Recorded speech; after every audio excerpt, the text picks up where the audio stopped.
And back to politics. Roughly one-third of voters say the FBI's new look at Hillary Clinton's emails make them less likely to vote for the Democratic candidate. The Trump campaign certainly thinks that's good news for them. Mike Pence has been talking about that a lot, but it could also be good news for third-party candidates as well. Former Massachusetts Governor Bill Weld is the Libertarian vice presidential nominee. Joins us now from New York. Governor, nice to see you. To your experience as governor in a minute, but we're going to go way back in your career to your experience at the Department of Justice and your thoughts now on Director Comey reopening this investigation.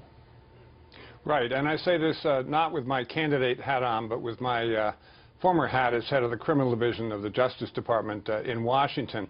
I know everybody's on hair trigger out there, but I do think it's important not to panic and to focus on what happened or did not happen Friday. And I've read both of Director Comey's letters.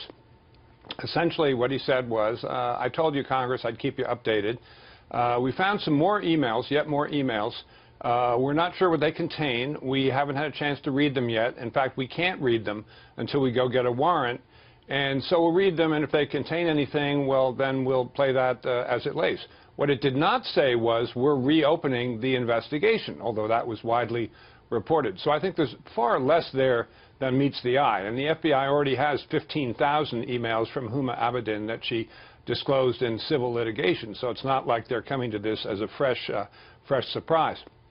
So against the time-honored Justice Department procedures of not making a big move publicly right before an election and not disclosing what's going on in an investigation, the sending of the letter by the director, I personally find inconceivable. Inconceivable.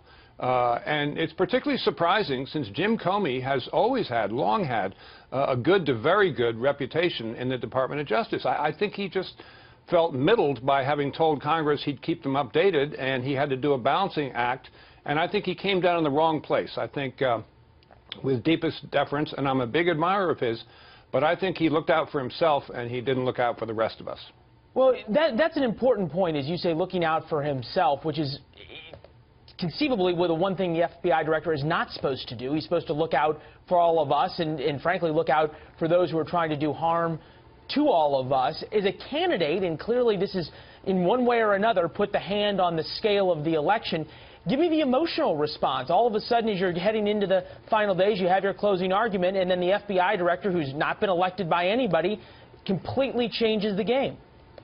My emotional response is this should not happen. I mean, I absorbed and mainlined the Justice Department's motto, which is to dispense justice, do justice without fear or favor.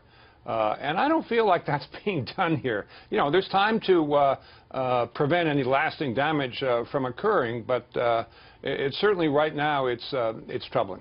Well, certainly there's a lot of calls for James Comey to do what he did back earlier in the summer and come out and explain himself a little bit more. Both sides saying that. Perhaps you'd agree with that. Well, that would make it worse to call more attention to this when they haven't even read the emails. I repeat, there's no substance yet on the table. We found some more emails. We have not read them. All the more surprising that that would be the occasion for a formal letter to 8 committees of Congress. Well, I would say I think you're the first person who's been on television in the past 48 hours to turn the temperature down on this, and I appreciate you doing so. It's an interesting perspective. The one thing, though, this has done, and the polling data supports this, is it has tightened the race. And certainly we've seen polling data that shows folks saying, I was going to vote for Hillary Clinton, I may not now, I may hold off. We had some interviews with folks at early voting stations saying just that. The question to you is, it all of a sudden puts the Libertarian ticket in the 5 to 10% range that you all are both in right now, possibly playing spoiler. Does that concern you at all? Does it concern you that now you guys may be the deciding factor in this election, especially in some key swing states like Georgia?